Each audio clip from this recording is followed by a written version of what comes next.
2017. We'll be starting up with the conference. The conference is on topic Tea and Coffee Market Dynamics. Speaker for the conference is Mr. G. Chandrashekhar, Economic Advisor, IMC Chamber of Commerce and Industry.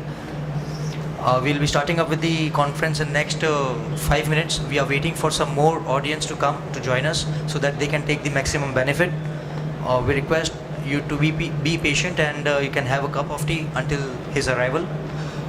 Mr. G. Chandrashekhar is with us and we'll start up with the first conference for today in next 5 minutes sharp. Thanks. Our first presentation for today on topic Tea and Coffee Market Dynamics. Speaker for today is Mr. G. Chandrashekhar. He is an Economic Advisor, IMC Chamber of Commerce and Industry. To give you a brief introduction about our today guest speaker, Mr. Chandrashekhar is an economist, senior journalist and policy commentator with passion for agriculture, agribusiness, commodity markets, including energy and metals. As also international trade and developmental issues, apart from writing for India's most credible business daily, the Hindu Business Line, and appearing regularly on business television and providing policy inputs for the government, he speaks regularly at international and national conferences on a range of topics including Indian macroeconomy, food and nutrition security, role of technology, agri-infrastructure, commodity market outlook, and so on. Currently, Mr. Chandrashekhar is Economic Advisor for IMC Chamber of Commerce and Industry, Director, IMC Economic Research and Training Foundation, Member, SEBI Commodity Derivatives Advisory Committee, Consultant for UN International Trade Center, Geneva, Trustee, Association of Technical Market Analysts, Independent Director on the board for several companies. So I request every one of you to please give a round of applause, and I request Mr. Chandrashekhar to please come up on the dais.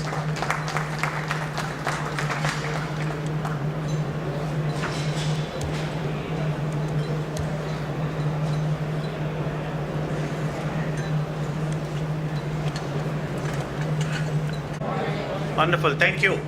Such a delight for me to be here this morning for this 5th World Tea and Coffee Expo. I've been a part of this over the last 4 years, and this is the 5th year. And I must compliment Mitesh Kapadia of Sentinel Exhibitions. This exhibition has been growing from strength to strength over the last 4 years. This is the 5th year, and I'm absolutely certain in the years ahead it's going to grow even further.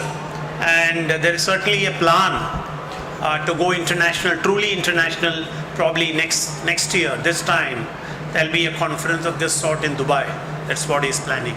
Anyway, my compliments to Mitesh Kapadia and his wonderful team once again. Let's very quickly look at the market dynamics. I want to start with coffee because I love coffee, okay, and I want to support coffee growers. I'm of course going to be focusing on India more and more, although the global coffee market is very large. India's own market share is about 4 or 5%. But from an Indian perspective, it is important for us to put together some of the numbers. Production over the last 3 years or so has been between 3 and 3.5 lakh tons. I believe there's an extraordinary opportunity for us to produce more by raising the yields. We need to be spending a lot more money on research. The Coffee Board is of course doing its best, but I think there needs to be a lot more private initiative and private investment in researching how best to increase coffee yields and improve quality. Therefore, we need to be spending a lot more money on research. The potential for an increase in production is certainly very high. Number 2, substantial part of our production, as you can see from these numbers, is for export. Exports are close to about 3 lakh tons a year, which is very good. But my sense, very strong sense, and I have written about this, spoken about it in the past, maybe last 10 years or 12 years, that there is a strong need for promoting coffee within this country.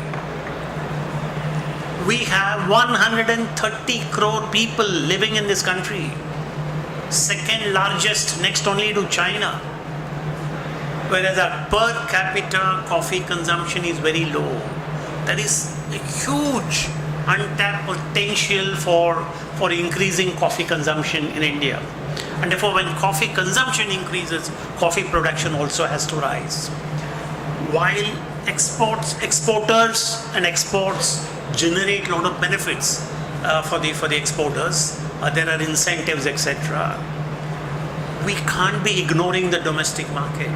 We should actually start focusing more and more on the domestic market because it's a huge untapped potential. Number one. Number two, our export markets and our export volumes, our export prices are dependent on the world market dynamics. It depends on what South America is going to produce. It depends on what's going to be our currency, what's going to be the exchange rate. A substantial part of our export is driven by our currency. As the rupee gets weaker and weaker, our export competitiveness starts to improve. But how long will the rupee continue to remain weak? It could get stronger. In fact, I am seeing 8 years from now, the rupee at 55 rupees to a dollar. The rupee at 55 to a dollar. It could become stronger because our economy is certainly beginning to improve, notwithstanding the slowdown of the last 1 year. For in a 5 to 8 year time frame, I'm seeing certainly more foreign exchange accrual, more foreign direct investment in India, more foreign inflows into India, a stronger rupee. And therefore, when you have stronger rupee, it will blunt the export competitiveness. And therefore, from a 3 to 8 year, 5 to 8 year time frame, we need to start looking at tapping the untapped potential of the domestic market as far as coffee is concerned. Yes, coffee is a significant contributor to our foreign exchange earnings, about 5,000 rupees, 5,000 crore rupees a year, or around that number. I think those numbers are there available. But look at it, we've got actually trapped around this number.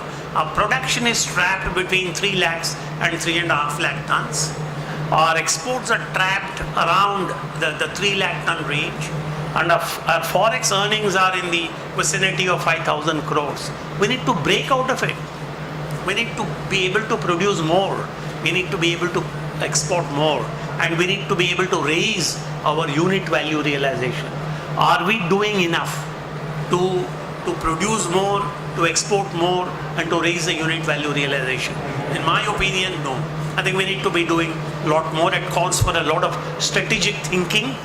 And that strategic thinking has to come from the industry and trade, from the coffee plantation companies, from the coffee board, of course, from the government of India, of course, certainly. And therefore, I think there is a complete, a huge untapped potential that the coffee sector, in my opinion, presents to our country. Some of the major countries that import coffee from India, you will find substantially it is Europe.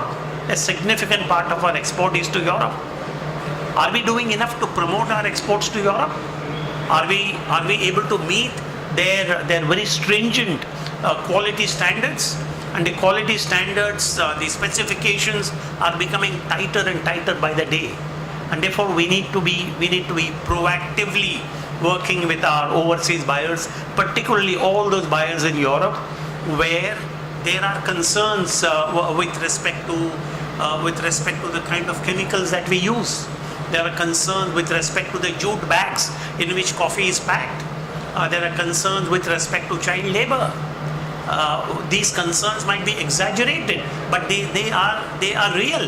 They are there, and therefore we need to be able to address them. And therefore, coffee, in my opinion, presents a huge untapped opportunity as far as our country is concerned, as far as India is concerned. We need to produce more. We need to export more. And we need to improve our unit value realization. But for that, we need to do a lot of homework within our country. I think that's the thought I want to leave you with. This is, of course, not a forum to discuss strategies for improving our production, but I think there is an opportunity available to increase our production and export. Quickly looking at the tea market, these numbers, tea numbers are in million kilograms. I have these numbers from the Government of India, Ministry of Commerce.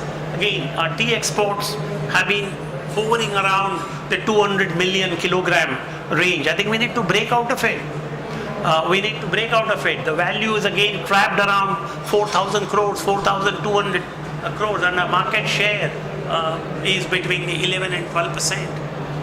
And this has been the case for a number of years. What have we done concretely? What has this country done? What has the tea board done? What have coffee plantation companies done to increase production, increase yields, and increase consumption? And in my opinion, like coffee, there's an extraordinary potential chance for us to increase our tea consumption. The per capita availability of tea in our country, if I recall correctly, is about 600 grams per head, per capita, per year, per head, per year.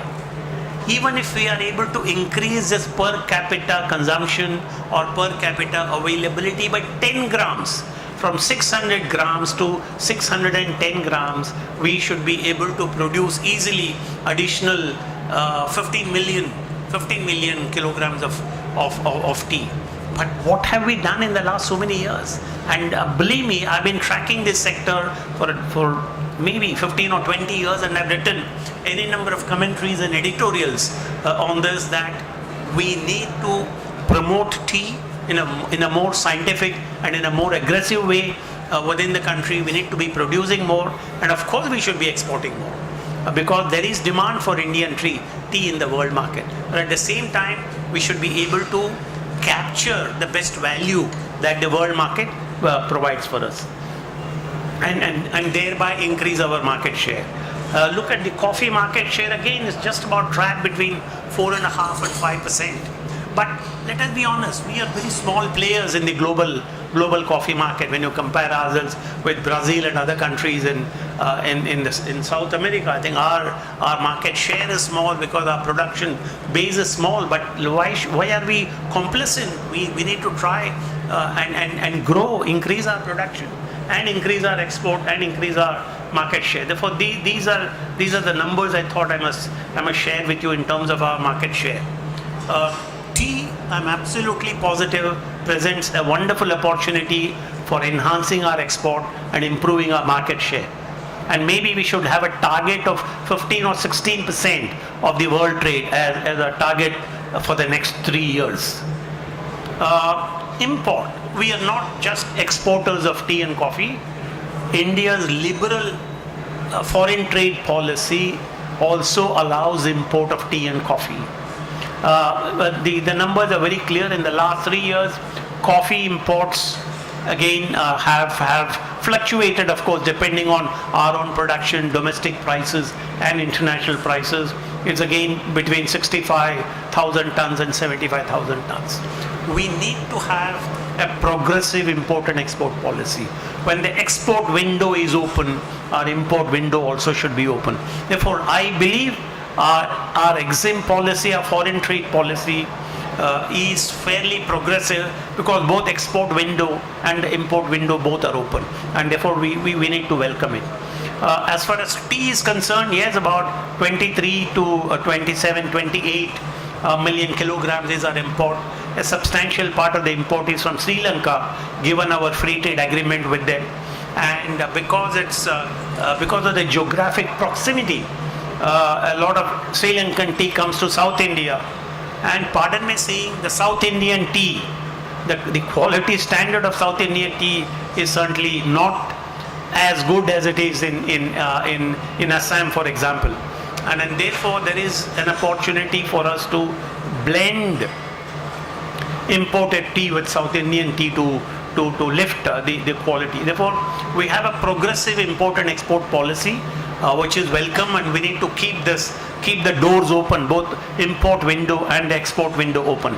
And our domestic consumption, like coffee and tea also, there is a great chance for us to increase our domestic consumption again. 130 crore people, huge. And we are also the world's largest producers of milk, 155 million tons. And therefore you need milk for making tea and coffee. That's the way Indians consume the tea and coffee. Black coffee or black tea is rare. Much of our tea and coffee has sugar and milk in it, and then we are the world's largest producers of milk, and therefore logically the consumption of tea and coffee can be lifted, can be expanded, can be increased. But look at the last 5 years, the compound annual average growth rate is just about 2.2%. There is an opportunity for us to increase domestic tea consumption. But where is the promotion? We need generic promotion. I don't see much of generic promotion happening within India. And therefore that again brings us to a strategy for increasing domestic consumption is through generic promotion. And the numbers are all very clear. Our domestic consumption again hovers around 950 million kilograms per year, and then we export about 220 million kilograms every year. But there is a strong opportunity, a strong case, strong justification for investing more money in raising our yields, improving our quality, producing more in terms of volume, and consuming more in terms of volume. I think that opportunity has got to be tapped. And if we do not tap this opportunity, I'm convinced this import quantity, both coffee and tea, are import. There will be an increasing trend in this import. And that increasing trend in import cannot be stopped, because probably overseas origins, the foreign origins are more competitive than Indian domestic production. And therefore, if we produce more, if we improve our quality, we will be able to withstand competition from imported tea and coffee. And that's a message which must go to the policymaker sitting in New Delhi, and to the tea board and to the coffee board. Next, I want to look at the big picture. There are issues, there are challenges. Well, we are the world's one of the fastest growing significant economies of this world. Our GDP growth rate is 6.5 to 7%. 130 crore people. $400 billion in our foreign exchange kitty. Foreign direct investment in a very large number of sectors is allowed. In agribusiness, foreign direct investment is allowed in 100% on the automatic route, and therefore and we are the world's third largest producers of agriculture commodities, the largest in milk. We are the second largest producers of rice, wheat, what else, sugar, cotton, fruits and vegetables. We are the world's second largest producer. So we have strengths. We have huge strengths in our agriculture. We have a large production base. We have varied agroclimatic conditions. We are able to produce any number of crops, any variety of crops, given the variety of agroclimatic conditions. We have a 7,500 meter coastline, and a number of ports that line this. We have hundreds of rivers crisscrossing the country. We have 300 days of sunshine, 900 millimeters of rainfall. What more do you want for agriculture? You have all the factors favorable in favor of enhancing our agriculture production. And yet, our agriculture policies over the last 10, 15 years have left much to be desired. We do not have growth-oriented policies. Our production is still dependent on the monsoon. And that's not a very happy situation to be. All of us will remember the dal crisis, the pulse crisis of 2015 and 2016, the kind of prices that we paid for a kilogram of pulses. And those kinds of situations can arise in any agriculture commodity, even tea and coffee. So let's not take nature for granted. Let us not take our natural endowments for granted. We need to leverage the strengths that we have to produce more. One big challenge for Indian tea and coffee sector that I'm able to see is global warming and climate change. Global warming and climate change is a real threat.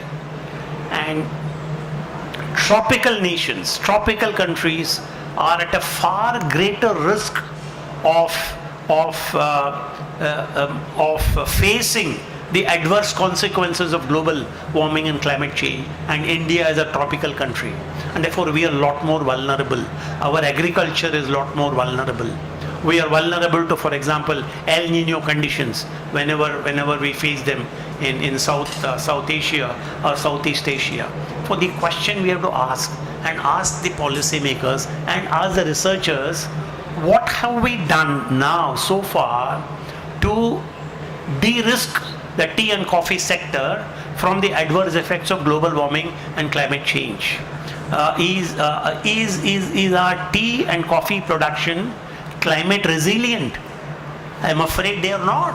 Our production of tea and coffee is not climate resilient, and therefore we need to make them climate resilient. For making that climate resilient, we need to invest in research.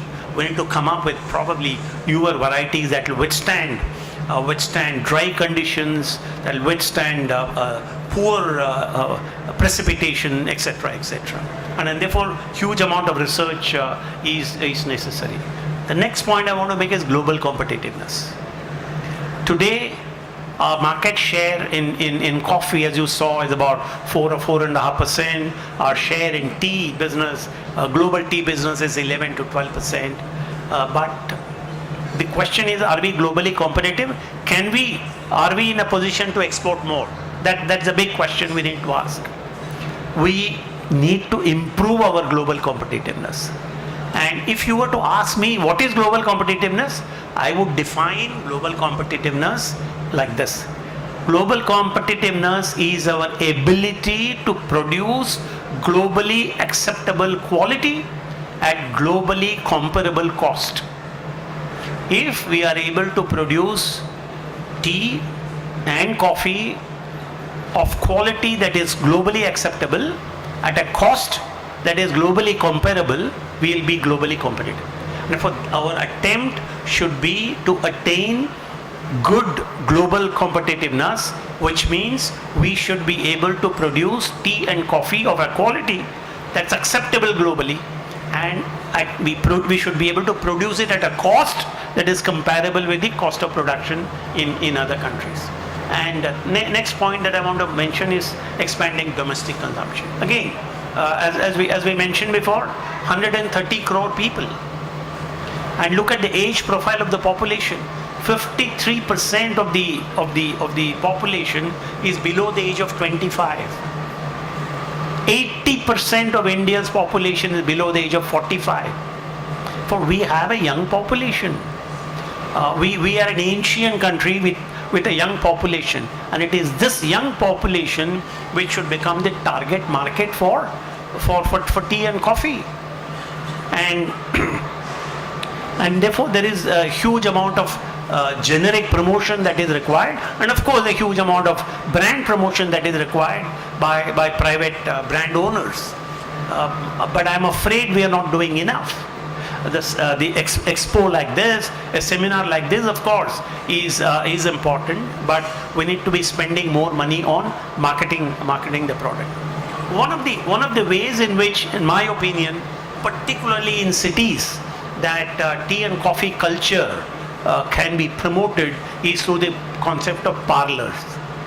In fact, the same venue, but in this complex, maybe some other room, I was addressing a very large Indian ice cream expo and seminar, and I talked about how parlors are going to be drivers of ice cream consumption, and I'm able to see an extension of the same argument for tea and coffee also.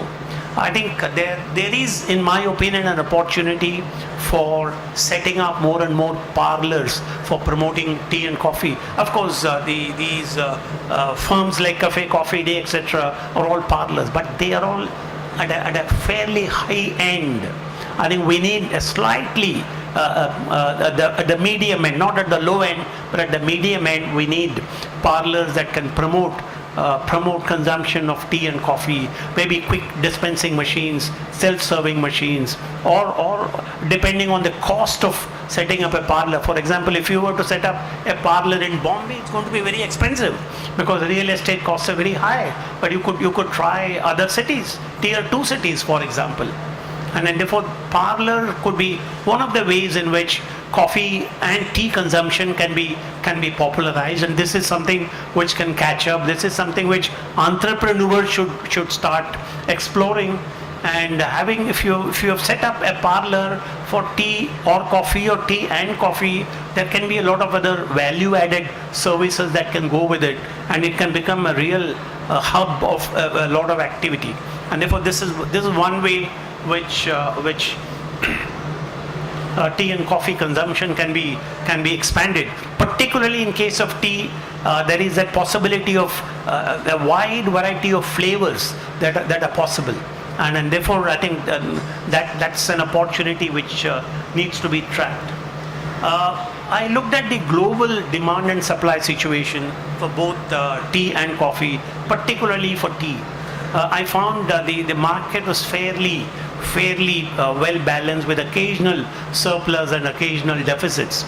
When a market is in surplus, global demand supply balance is in surplus, we know very clearly that because of the surplus, prices will be under pressure, prices will be quite soft. And if a market were to be in deficit, demand more than the supply available, then we also know that prices will rise and there will be demand rationing. But at the moment, what I found in the world market was that we have a fairly balanced market, particularly in case of tea. And in the balanced market, in any commodity market which is balanced, don't assume that prices will remain stable. Because in a balanced market, even a small change in either demand or supply will lead to a disproportionate change in prices. Therefore, one has to be very, very careful. Somebody who tracks commodity markets, I've been tracking commodity markets for probably 20, 25 years, and I must tell you very confidently that a balanced market is a very risky market. If the demand and supply are finely balanced, don't assume that everything is hunky-dory, everything should be fine, prices should be stable. No. Even a small change in demand or supply will exert a disproportionately larger impact on prices. That is, if there is a 1% change in demand or supply, there could be a 10% change in prices. A 1% change in demand or supply will not exert a 1% change in price. In the price effect will be multiple times, 10 times or so, and therefore one needs to take one needs to be very cautious in taking forward position in commodity contracts, particularly tea and coffee. The last thought that I want to leave with this wonderful audience is the United Nations in September 2015 came up with what are called Sustainable Development Goals. I don't know, with due respect, let me check, how many of you know about SDG? The United Nations came up, they replaced the Millennium Development Goals, MDG, with what is called SDG, which is Sustainable Development Goals. The United Nations has listed 17 goals to be achieved by the year 2030. And the 17 goals will include poverty reduction and removal of unemployment, better incomes, better lifestyle, etc., etc. I think look at the United Nations website, look for SDG, and you will get a lot of information. The Sustainable Development Goals actually focus on sustainability. That is primarily it's called a triple bottom line approach, which is it concerns with people, planet, profit. All those engaged in this business of tea and coffee in particular, because we are talking about this, we need to look at is this sector people friendly? is the sector is the sector planet friendly, which is it eco-friendly, and does it bring profit? And therefore, the sustainable development goals are 17 of them that the United Nations has identified. My own exercise has demonstrated that the tea and coffee sector can actually help advance 12 or 13 of the 17 goals. It's a sector that is going to help the advancement of sustainable development goals, and therefore this sector, the tea board and the coffee board and the government of India, the trade associations, the large plantation companies, branded players they all must come together, and they all must probably, in my opinion, need to prepare a white paper on how tea sector and the coffee sector are in a strong position to advance 13 or 12 or 13 of the 17 sustainable development goals announced by the United Nations. And obviously India is a part of the United Nations. And therefore, if these two plantation crops, tea and coffee, are able to promote sustainability and are able to help achieve sustainable development goals, I'm convinced this industry, this trade may be able to sell that idea much better with the policymakers, and even probably seek and get some concessions and some incentives. After all, sustainability is a new buzzword. Our business, our investments, our policies have all required to be sustainable. And if tea and coffee sector demonstrate that they are in a position to advance sustainability, I have no doubt that policymakers will take cognizance of that status, and the industry and the trade may be able to extract some concessions and benefits, etc., from the government of India. And therefore, this is a message I thought I'll give. I'll stop here. If there are any questions, I'll be happy to take. Otherwise, let me say good luck and God bless you all. Thank you.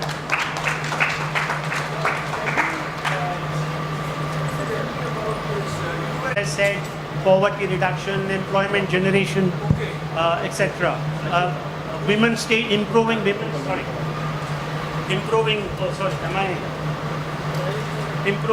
status, whatever that, all that. And therefore, look at the website. You'll get all the information. And then exactly 12 or 13 of the goals, this sector can definitely advance. I have no doubt at all. Therefore, somebody wants it. They want to write, and therefore this is very important. My appeal is to the industry and trade, to the tea board and the coffee board, and to the government of India. Look at it closely, and if you are able to contribute to advancing these sustainable development goals, the trade and industry can actually extract some concessions from the government. Because you are going to be doing something which is for the benefit of mankind and for the benefit of the country. Thank you.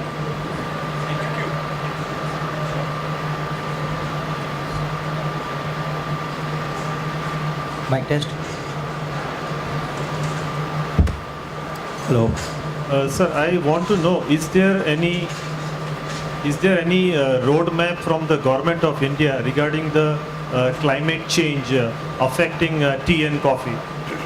I'm afraid from a tea and coffee perspective, I'm not sure if there is a roadmap.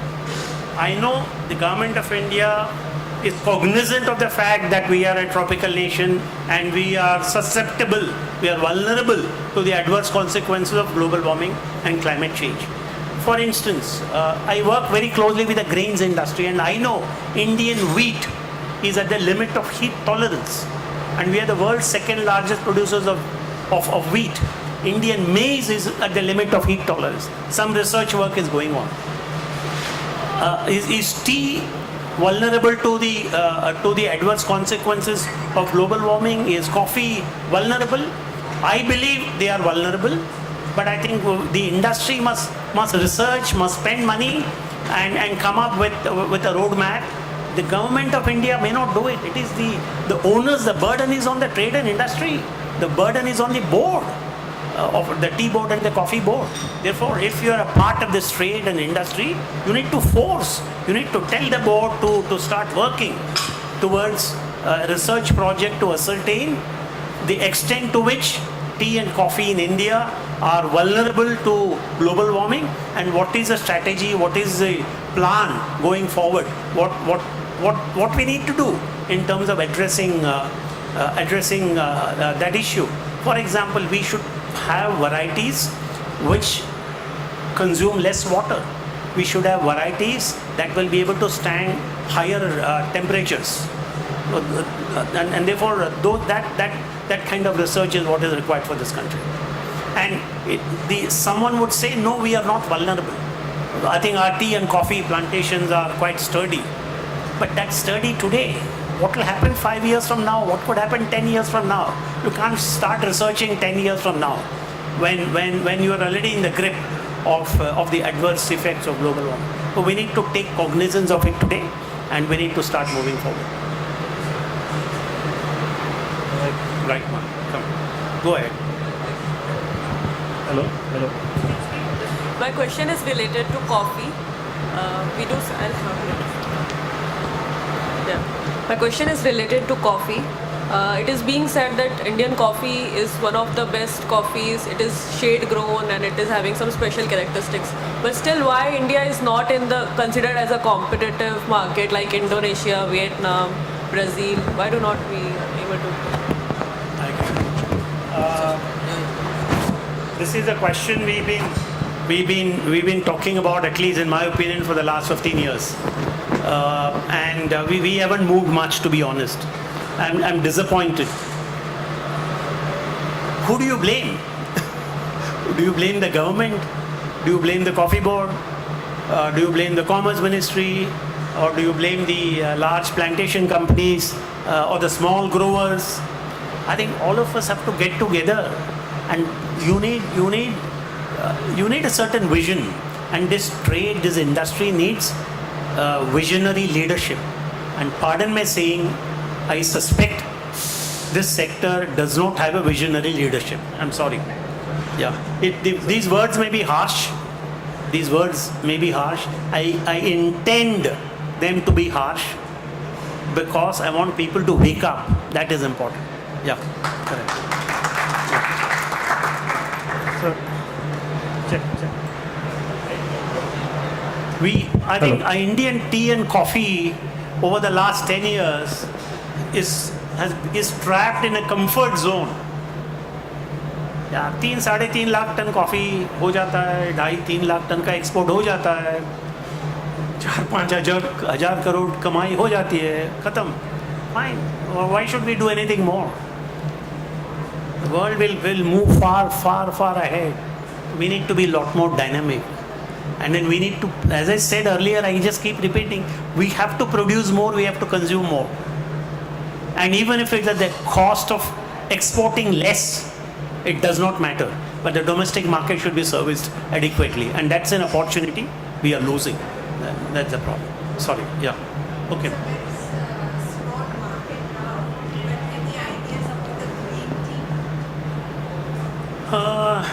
Nothing, I don't know. I'm not in. When you say any idea, means what, from a demand perspective? Growth? No, pardon me. I mean, I don't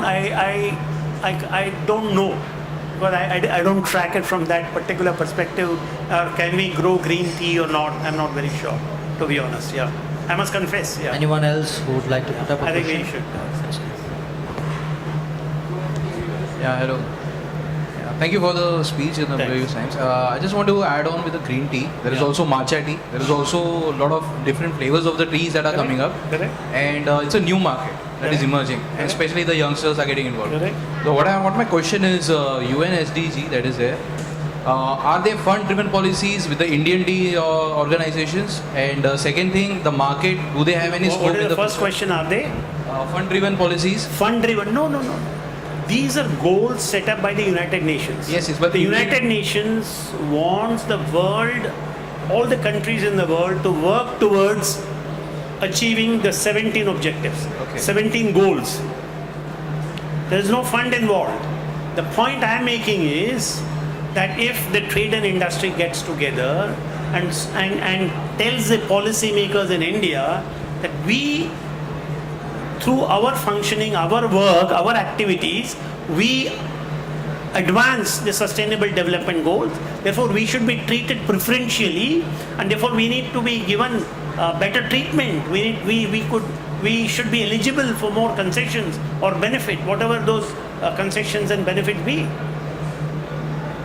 For example, steel industry or metals industry, for example, or the crude oil, the energy industry, they may not be as much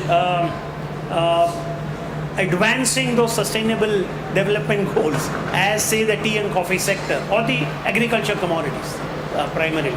They play a much larger role. So I want you to look at the website, study those 17 goals and see in how many of the goals you are able to contribute. Right. I think that's a homework for you. All right.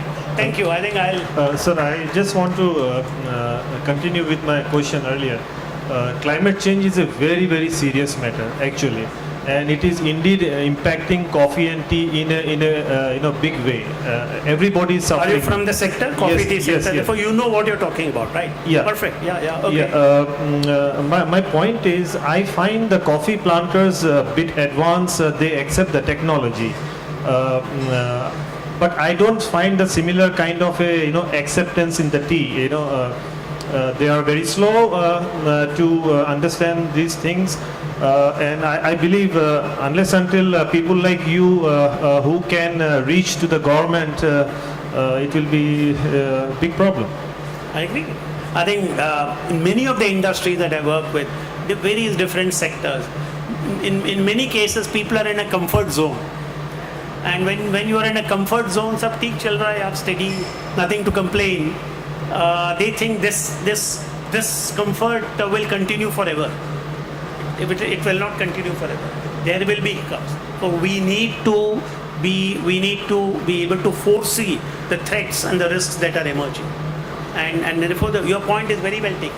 But it devolves on the trade leaders and the industry leaders to be able to foresee the upcoming risks and take proactive action. I agree with you. I share this. Thank you. Good luck and God bless. Thank you.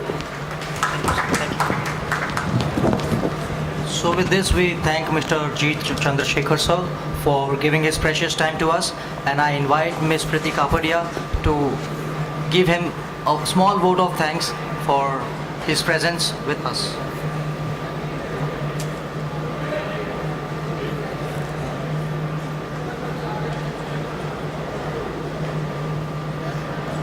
Can we hear a round of applause for Mr. G. Chandrashekhar? Ladies and gentlemen, please be seated. We have our next presenter with us,